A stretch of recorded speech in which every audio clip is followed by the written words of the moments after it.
hoje a palavra do Senhor, a palavra poderosa, palavra de Deus que transforma a nossa vida. Amém? Dê uma salva de palmas para a palavra do Senhor.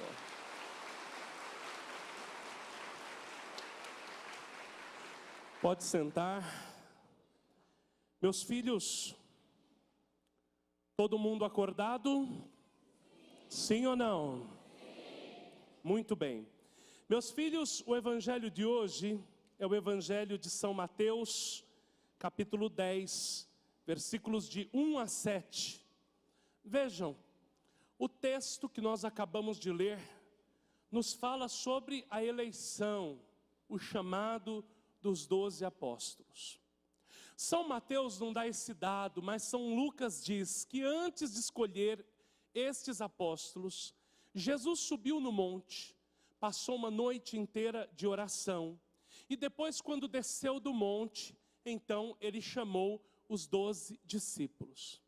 Primeiro ensinamento que nós temos que aprender: todas as vezes que nós vamos tomar uma decisão, todas as vezes que nós vamos passar por alguma dificuldade na nossa vida, será que nós nos colocamos em oração? Será que antes nós rezamos? Tenho que tomar uma decisão na minha vida, eu me coloco em oração antes? Ora, quem nos ensina é nosso Senhor Jesus Cristo. Nós devemos imitar a Cristo. Portanto, preciso aprender que todas as vezes, por exemplo, tem uma prova na escola.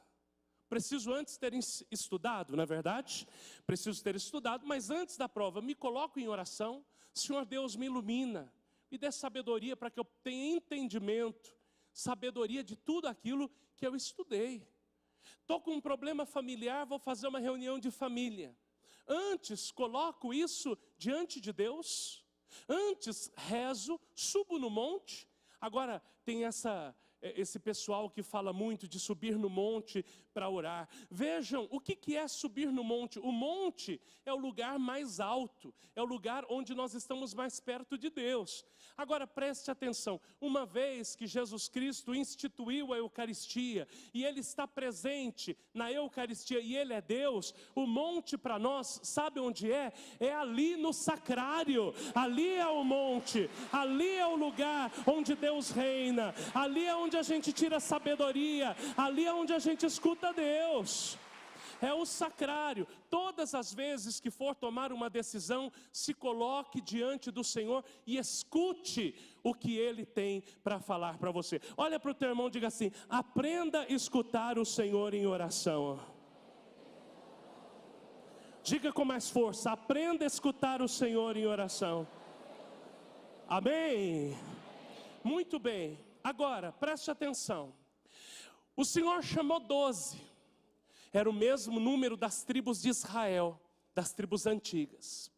Agora, será que esses que Ele chamou eram as pessoas mais perfeitas? Sim ou não? O que vocês acham? Olha as figuras que nosso Senhor chamou. João tinha aproximadamente 16 para 17 anos quando foi chamado por Jesus. Era um jovenzinho. André e também Pedro. André parecia ser mais jovem. Agora, Pedro, vejam que figura que nosso Senhor chamou. Não eram os homens mais entendidos, não eram os homens mais sábios, não eram. Não eram doutos, não sabiam outras línguas a não ser o hebraico e o aramaico que conheciam. Quando Jesus chama Pedro, Jesus não olha a sabedoria intelectual que ele tinha. Jesus vai olhar o coração de Pedro. Aquele coração grande e aberto. Pedro precisou tomar várias broncas de nosso Senhor. Várias broncas, né? Era impulsivo, né? Uma vez Jesus disse assim: olha, quem deixar pai, mãe, irmão e irmã para me seguir, vai ganhar 100 vezes mais aqui nessa terra e muito mais ainda no céu. Pedro na hora levantou a mão e disse assim: Senhor, eu te seguirei por toda a minha vida. Ou seja, interessado naquilo que ele tinha que ganhar, não é verdade, queridos, né? Outra vez, Jesus em Cesareia de Filipe. Depois que Jesus perguntou, que vocês que dizem que eu sou? E Pedro diz: tu és o Cristo, o Filho de Deus. E aí Jesus diz, o Filho de Deus vai ter que apanhar, ser flagelado, vai morrer e ressuscitar o terceiro dia. Pedro olha para Jesus e diz assim, Senhor, não diga as palavras tão duras assim. E aí Jesus olha firme para ele e diz, afasta-te de mim, Satanás. Porque tu não estás falando pelo Espírito de Deus, mas tu falas pelos homens. Então teve que tomar várias repreensões, admoestações, para que pudesse caminhar bem. Às vezes nosso Senhor precisa nos fazer algumas correções, não é verdade, queridos? A gente só aprende quando Jesus, às vezes, toma o seu papel de pastor e às vezes precisa quebrar a patinha da ovelha, para que nós, ovelhas do Senhor, possamos caminhar bem e aprender qual é a vontade de Deus para a nossa vida. Agora, preste atenção, Tiago e João também eram chamados de irmãos Boanerges. Boanerges significa filhos do trovão. Vocês imaginem a personalidade desses dois, como era. Ou seja, Jesus não chamou pessoas perfeitas, não chamou homens sábios. Ele chamou pessoas que tinham o coração aberto para serem formados e sendo formados para que Jesus manifestasse a glória dele na vida dessas pessoas. Olha, preste atenção no que o padre vai dizer. Isso tem que trazer serenidade para o nosso coração. Porque os discípulos de Jesus hoje, porque os apóstolos do Senhor hoje, sou eu e é você, nós que somos batizados, somos discípulos dele. E assim como Jesus não chamou 12 apóstolos perfeitos e não chamou os mais sábios, ele também olhou para nós e na nossa fraqueza nos chamou. O Senhor está te chamando para ser discípulo dele, amém? O Senhor está te chamando para ser apóstolo dele. Pode aplaudir mais forte nosso Senhor. E aí você pode dizer assim, mas padre, como é que eu, com minhas fraquezas, posso ser um apóstolo? Entenda, querido, você precisa ter um coração aberto. E um coração que seja semelhante ao coração de Jesus. Diga para o teu irmão aí, tenha o teu coração aberto. Que o teu coração, diga que o teu coração seja semelhante ao coração de Jesus. Isso já é o suficiente para que Jesus possa formar. Não existe ninguém que se forme se essa pessoa não tiver disponibilidade. Não existe ninguém que seja transformado se essa pessoa não abrir o coração. Gente, o padre tem um instituto religioso, eu tenho 3 casas de recuperação para rapazes adictos. Outro dia eu fui visitar a casa e eu cheguei lá, tinham 2 rapazes que chegaram lá.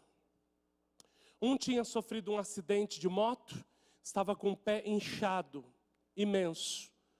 O outro tinha tomado um tiro no pé e tinha saído no joelho.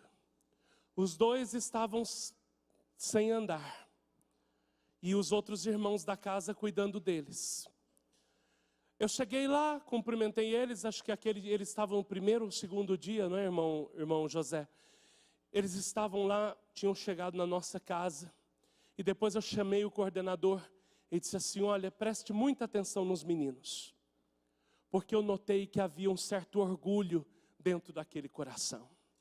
E quando existe orgulho no nosso coração, quando nós estamos cheios de nós mesmos, nós não conseguimos deixar que Deus entre no nosso coração.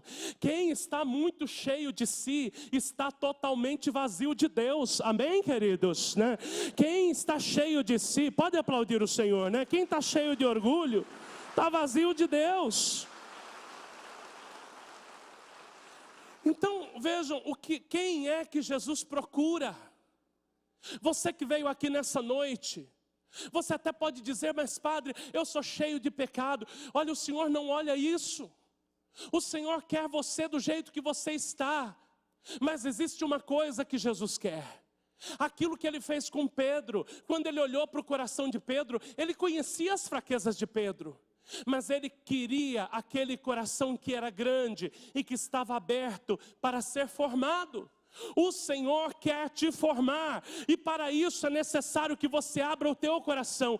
E se você abrir o teu coração, pode ter certeza de uma coisa: Deus vai escrever uma história nova na tua vida. Amém, querido?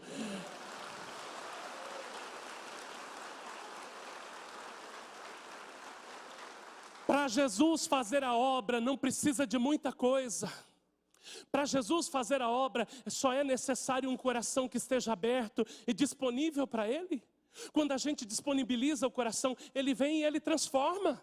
Porque Ele é Deus e Ele é capaz de fazer qualquer coisa. Olha, eu vou dizer uma coisa para vocês. Eu me sinto deste tamanho quando eu vou na casa de recuperação e eu escuto o testemunho dos meninos. Nós temos um menino que passou 15 anos na rua, porque a maioria dos meninos que eu acolho na minha casa são que eu tirei da Cracolândia ou que eu tirei das ruas da periferia de São Paulo. Eu e um grupo de leigos que fazem pastoral de rua. 15 anos na rua. Aos olhos humanos, a gente vê isso e a gente diz, não tem mais jeito não. 15 anos é um tempo, é uma vida. Mas Jesus, quando coloca a mão, Ele transforma tudo. Aquele que transformou água em vinho é capaz de transformar o coração de cada homem. Agora, preste atenção. Os 12 foram chamados para ser apóstolos. Diga para quem está do teu lado, diga assim: você é chamado a ser apóstolo do Senhor. Diga de novo, seja apóstolo do Senhor. Olha aqui, preste atenção. O que é um apóstolo? O apóstolo é aquele que testemunha. O apóstolo é aquele que viu Jesus, é aquele que viu as suas maravilhas. E ele sai testemunhando aquilo que Jesus realizou na sua vida.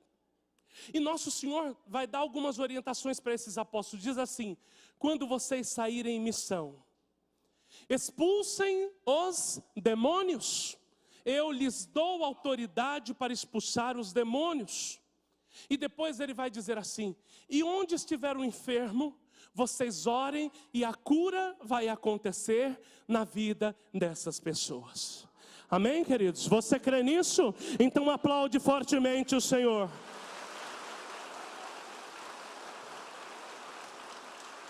Vejam, nosso Senhor conhecia eles, sabia da fraqueza deles, mas nosso Senhor coloca eles no meio do mundo e dá autoridade para que eles sejam combatentes na fé.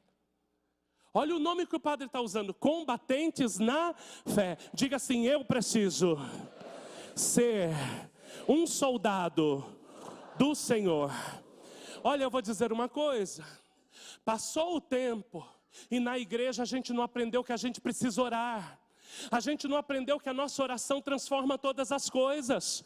A gente não aprendeu que a nossa oração transforma o matrimônio, converte o filho que está acorrentado nas drogas. A nossa oração é capaz de transformar tudo. Igreja do Senhor, aprenda a oração, aprenda a orar, porque a oração tem poder. Ela tem poder. Você precisa acreditar nisso.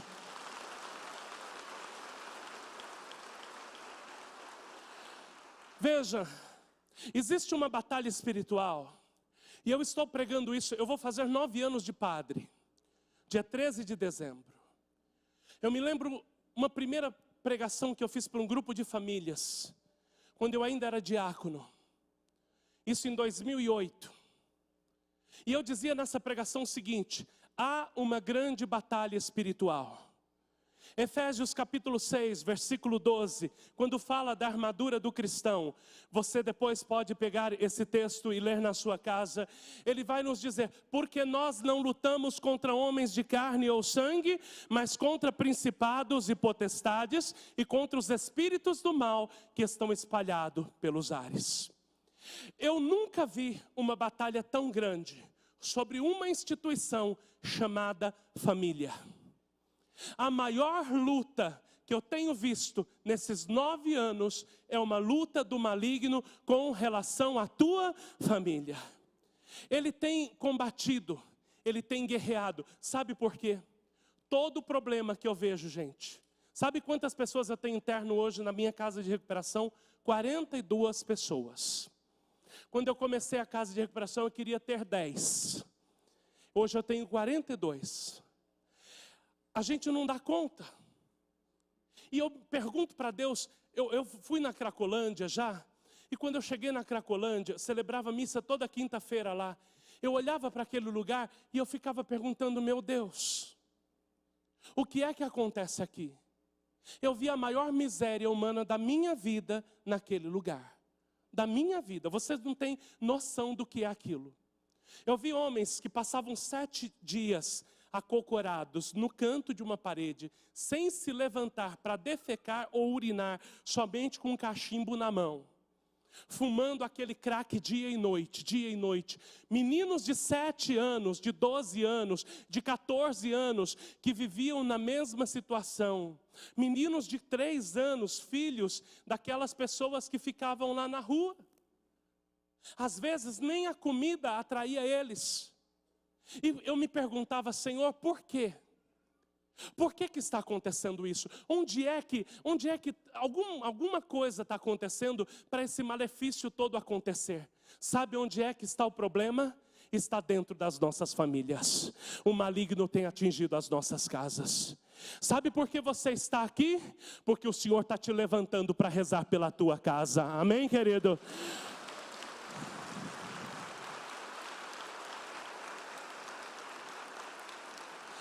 Eu não acho que você acreditou no que eu preguei, não. Eu não acho que você tomou essa palavra para você, não. Sabe por que você está aqui? Porque Deus está te levantando, então dá um glória a Deus forte.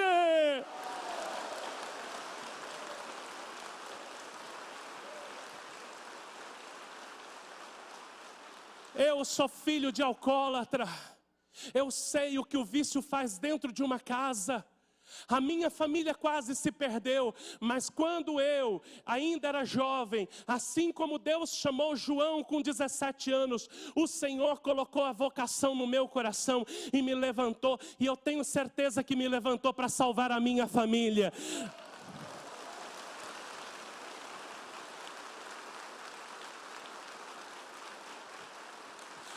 Deus está chamando um exército. Deus está levantando um exército. Deus está te levantando. Deus está te chamando.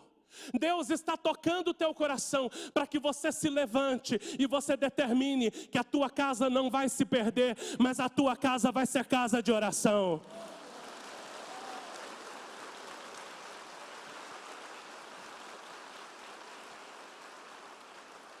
Você é chamado. Se Deus está fazendo na tua vida, sabe como é que a tua casa ela vai se converter? Sabe como é que o demônio vai sair de dentro do teu lar? Sabe qual é o demônio e como ele tem agido? Ele tem agido através de mágoas. Ele tem agido através de vícios. Ele tem agido através da ira. Ele tem agido através do descontrole.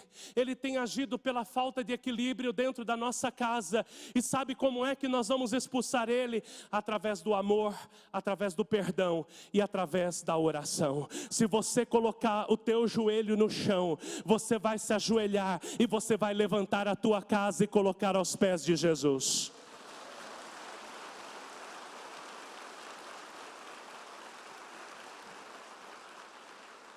Esse é o caminho.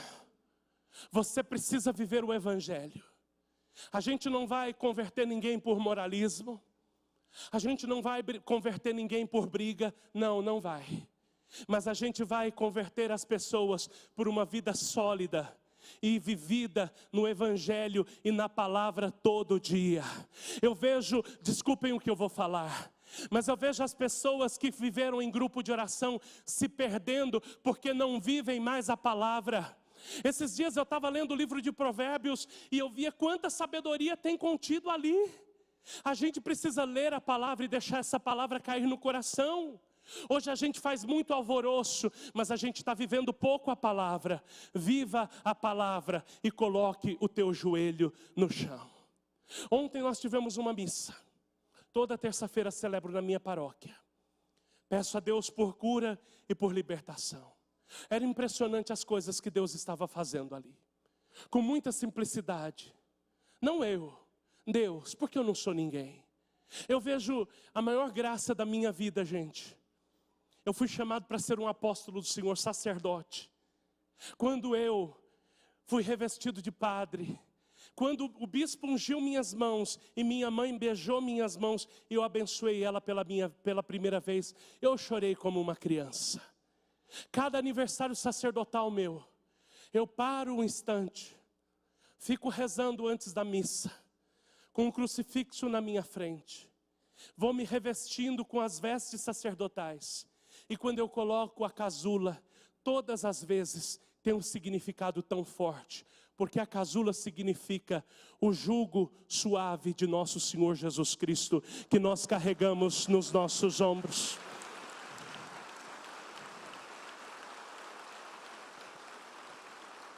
Cada vez que eu me revisto de Cristo, eu não me sinto digno.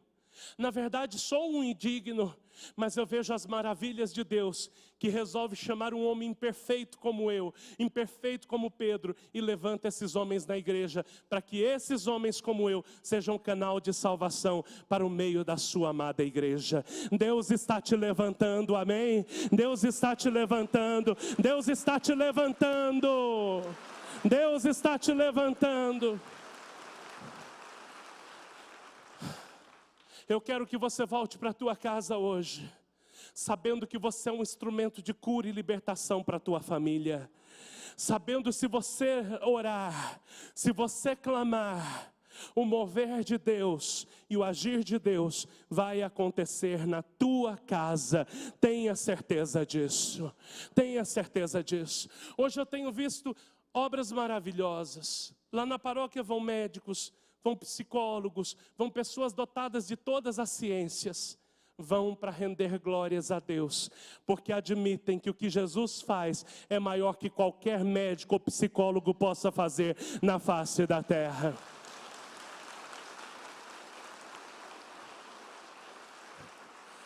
Vejam, eu vou parar por aqui. Eu quero que você vá para a tua casa hoje, sabendo que teve uma mulher que lutou contra o dragão, e ela venceu. Ela nos deu a salvação, porque ela trouxe ao mundo nosso Senhor Jesus Cristo. Ela é mãe, e ela não pode ver um filho passando por dificuldade, que ela é capaz de pegar esse filho e fazer a mesma coisa que aconteceu nas bodas de Caná. Ela que intercedeu por aquela família, hoje intercede por você, para que os nós da tua vida sejam desfeitos, os nós da tua família sejam desfeitos, e você possa alcançar a vitória em nome de nosso Senhor Jesus Cristo. Amém, querido? Pode aplaudir nosso Senhor.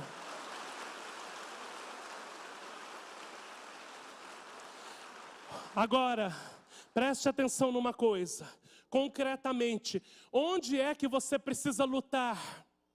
Às vezes a luta está em você. Você precisa perdoar, você precisa amar, você precisa se decidir pela tua família, você precisa ter controle emocional, porque às vezes o maligno te usa pela tua falta de equilíbrio. É verdade ou não é, queridos?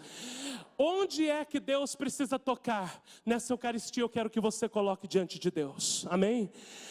Quando você comungar hoje, você vai pedir: Deus, a minha fraqueza é essa, vem me transformar, vem mudar, e tenha certeza que Deus vai te honrar, e a vitória vai acontecer na tua vida, amém? Pode aplaudir forte, Jesus.